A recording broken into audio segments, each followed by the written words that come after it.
something bigger.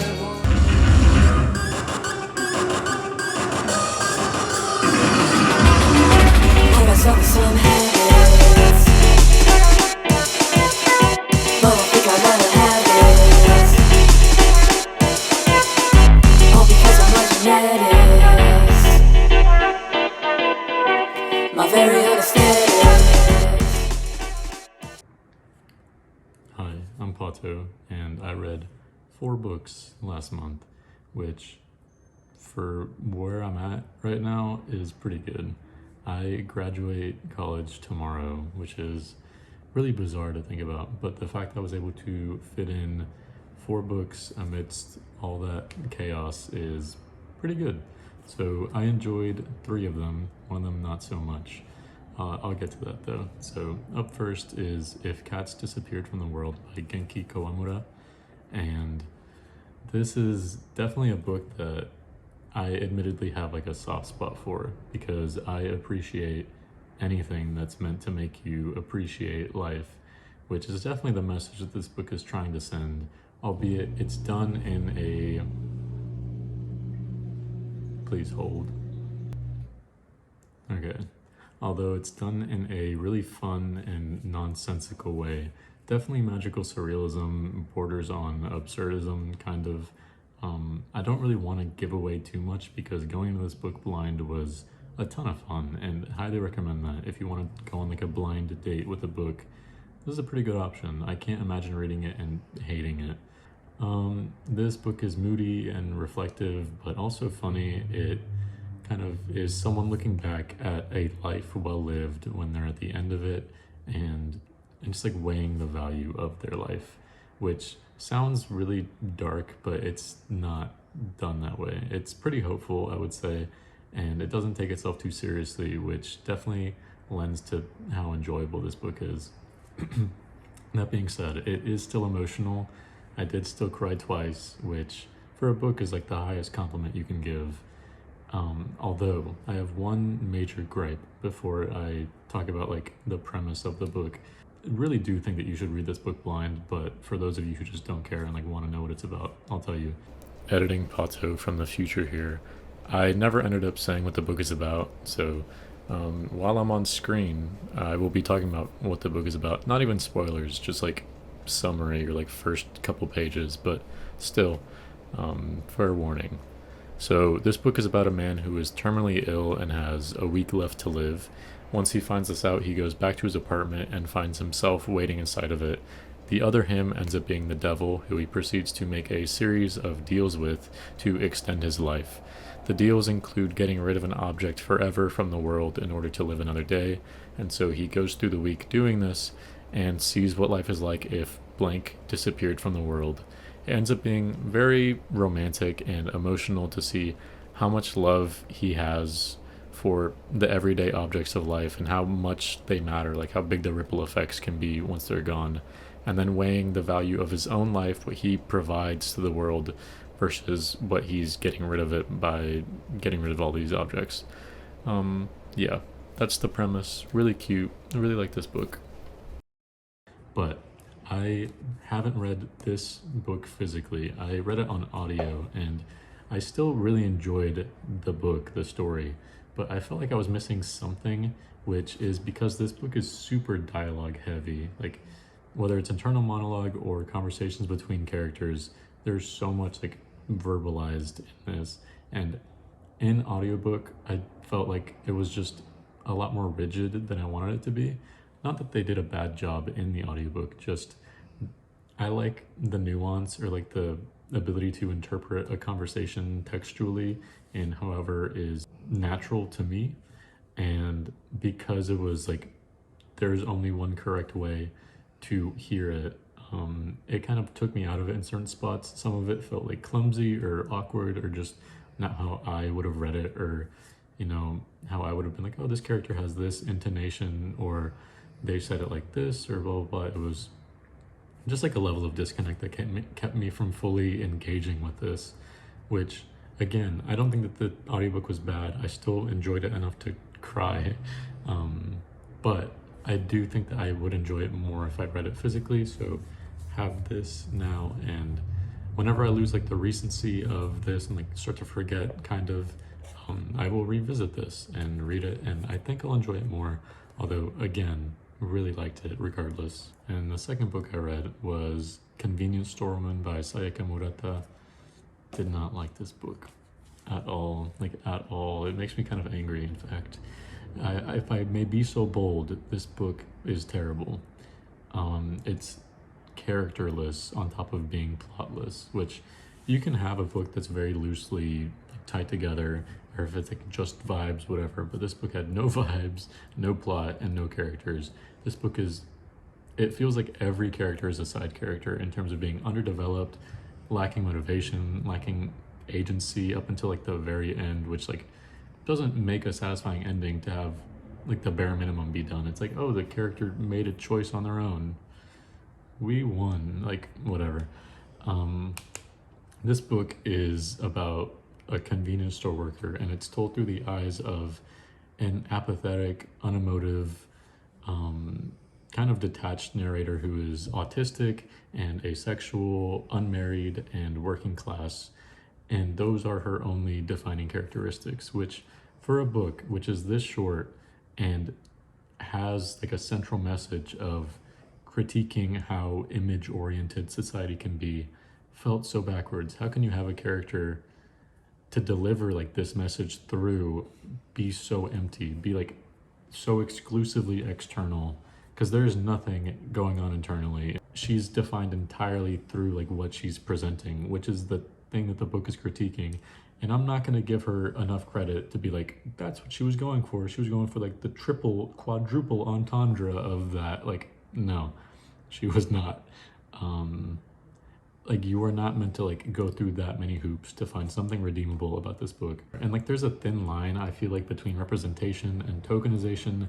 And for this, it definitely bled over, in my opinion, where the intention is just not in the right place. Like, the character that you're writing has to exist outside of their identity, or like outside of like their presentation, which this book does not succeed in.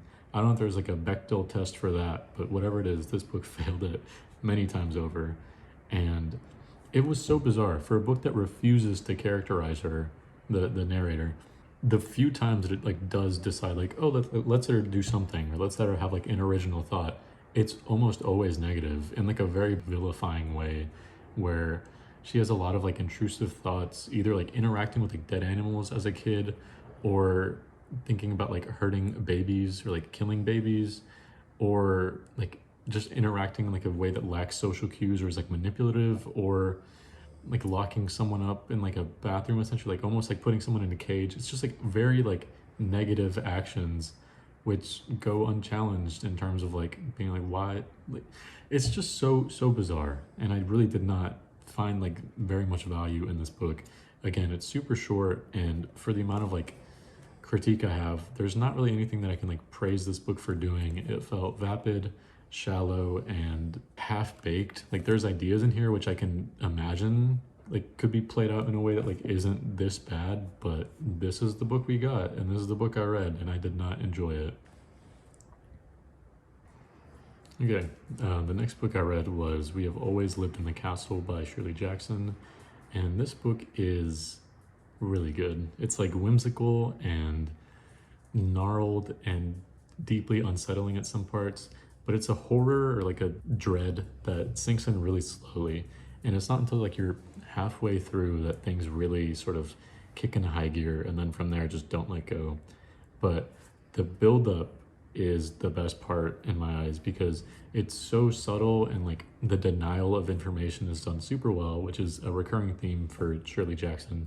But in this book especially, I just really appreciated it, where you're seeing things through the eyes of a child that's obviously traumatized. Like, there's been some terrible event, and you're like recounting, or like you're seeing the story through her eyes with a lot of delusion, a lot of like imagining yourself as being somewhere else, sort of like overhearing conversations between adults, and from there being able to piece together what's really going on, because being able to overhear adults describe the same scenario that you've just like seen in a completely different way, and like a sense of like mortification and like disgust makes you question, well, then what really happened in the first place? Like, why is this person freaking out at something that's so benign and normal, and there's nothing wrong right now? Like, so what is the truth?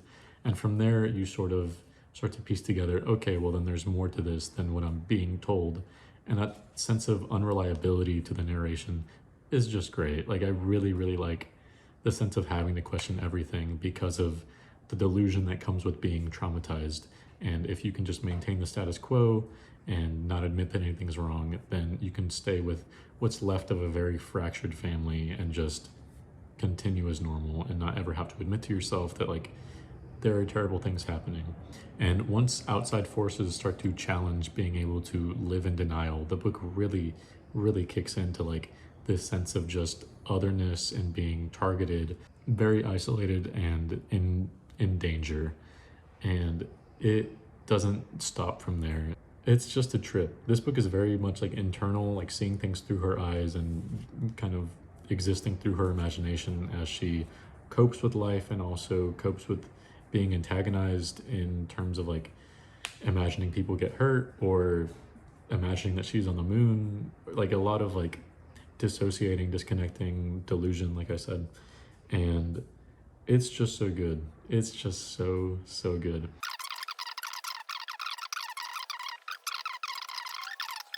This was great. Point being, it's really dark, it's charming, it's funny, it's easy to invest in, and it's also just easy to read. It ended up reminding me a lot of Housekeeping by Marilyn Robinson. If you just kind of remove the horror, I feel like there's a lot of overlap in themes of kind of being young or like sisterly or like maternal connection in like an old decrepit house where you're isolated from the rest of the town and seeing things through like a very whimsical, and I don't know, maybe that's like reaching, or like maybe it's just like me being like not well read enough to think of like another example and be like, oh, this is kind of like that one book I've read.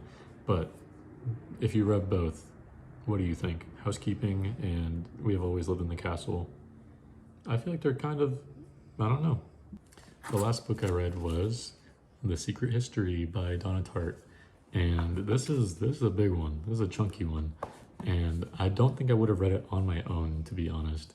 But I am really glad to have been able to read it because I read it as part of a book club for Reading the Room, which is Jalen at the Barn of the Bookcases podcast. And I did it with Anna Wallace Johnson, CJ Reeds, Biblio Sophie, and Jalen, and then me. I will link to that because that exists out there if you want to hear us talk about it. But it was just so sweet to be invited in the first place and really make me feel like full circle welcomed into booktube. Not that I haven't been welcomed already, but like it's just so concrete to be like, these are people that I watched on my own, like watched before I made a channel, and to now be like in the same like realm as them, like be making videos together is just so weird and cool and like awesome, because it's like I just started this and I'm already like, I don't know, I just feel really lucky, and it's really cool to not only like have a platform to talk about it, but also be involved in other people and have like these sort of monoliths of booktube like me enough to like invite, I don't know, it's like a whole thing. I could gush for a while. Anyways, thank you to all of them for engaging with me. Also, I'm like about to hit 5K, I think, which is so crazy. Oh my god. Okay, I'm not even gonna. Secret History is so moody and wistful and melancholic, and also like fast-paced and like a page turner. It's like a thriller, it's a mystery, it's doing a lot of things. It juggles a lot of different genres, a lot of different aspects of storytelling in terms of like front-loading a mystery with telling you who dies and who did it in the first sentence. Amazing that you can do that and then have the rest of the book, which is like 500 something pages, and still be invested in it, even though you already know what happened, like right at the jump. Cool. There are aspects of this that worked really well for me. There's like a lot of sense of isolation and like otherness and being like alone and going through life in like a really confused and like fast-paced way where things are kind of overwhelming and written in a way where you can connect with certain ideas really well. I don't know that you can connect with characters all that much because they're kind of eccentric or kind of elite, but yeah, the kind of sense of being alone on a college campus and being lost and like directionless is easy to connect to, for me at least. The book itself is kind of strange because I've heard a ton of buzz about this, obviously, and without going too much into like what this book is about, dark academia is something I've not really read any of. So I had this idea of what it was in my head, and then to read this, it ended up feeling like a lot more like a fantasy, which I wasn't really expecting in terms of things being kind of over the top and like dramatic and kind of kitschy, not in like a terrible way, but like in like a, it's self-aware. Or I feel like if you read this, like you like have to buy in a little bit, like the sense of like drama that's going on and like the sort of lack of consequences and being able to brush it off, because I feel like this is definitely more of like a book about like college than it is a book about crime, even though they're very like intertwined in this. I feel like you kind of have to like turn a blind eye to like some of like the glaring faults and kind of getting away with murder, essentially. I know that this is a lot of people's like favorite book, or that they think it's like a 5-star read. I totally understand why. I think it's super accessible. I think it's really fun. I think especially like if you read it young enough, like the sense of like grandiosity and like otherness of college is super fun to just sort of like build up and like dramatize. But as someone who is on the other side of that, like having just finished my college experience, I feel kind of jaded. And again, it made it feel like a fantasy. It made it feel like almost like Harry Potter, where it's like it's like a world that doesn't exist, and you have to like buy into certain rules and like ideas of, oh, okay, well, this is like the social elite, and this is just a thing that is allowed to exist, and they only have one teacher and are cut off from the rest of the school, and like they have no rules, and they have like unlimited money and also don't need jobs and can get away with like almost anything, and everyone has parties every weekend. And it's just like there's like levels of like, okay, like let me just turn a blind eye to like some of these glaring faults. I don't know, I'm conflicted on this book. I think the first half was really fun. The first 100 pages especially were just really nice. Like I really, really enjoyed them. And then once it had all its cards on the table, again, I don't know how to talk about this book without spoilers. I won't even bother. If you want, more in-depth thoughts, which include spoilers, you can watch the video that I will link to, because we talk about the book for an hour, and they are smarter than I am, and so I will leave it to them. Those are the books that I read. Only 4. I say only. I'm totally fine with reading 4. But yeah, like I said, graduate tomorrow. Crazy stuff. We'll have a lot more time to read, and I will probably try and find a way for you guys to be able to vote for my TBR, because I have a lot of books that I want to get to and would love some input, because there's a lot to choose from. Like, look at all these NYRBs that I just got. Crazy. And then here are a bunch of secondhand ones. I'm gonna need some help choosing. Okay, that's all. That's the video. Thanks for watching the video, and I will see you in the next video. Goodbye.